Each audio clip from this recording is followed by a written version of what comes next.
Welcome to Pindar Poetry. We hope you learned something new. You start by verifying prerequisites: Mac OS and Xcode versions, Homebrew and Flutter installed. Run Flutter Doctor. Fix any missing Cocoa pods or Android SDK items.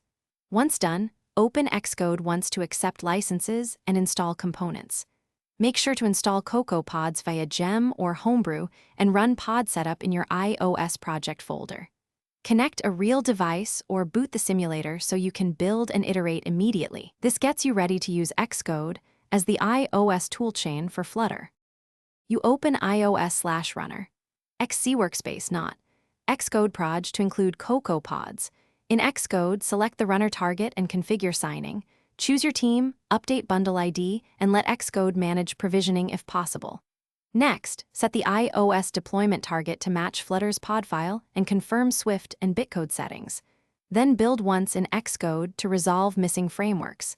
Make sure to switch the scheme to your device or simulator. This step compiles native code and links plugins so Flutter can run on iOS. You can run via product run in Xcode or continue using Flutter run for hot reload. For native breakpoints and plugin debugging, set breakpoints in Xcode and inspect variables. If builds fail, clean the build folder, delete derived data, run pod install in iOS/ and rebuild.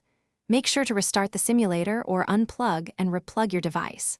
One key troubleshooting tip: if signing or provisioning errors persist, regenerate provisioning profiles in Apple Developer and reselect the team. That usually resolves code signing failures. Thanks for watching. Consider subscribing if we helped you.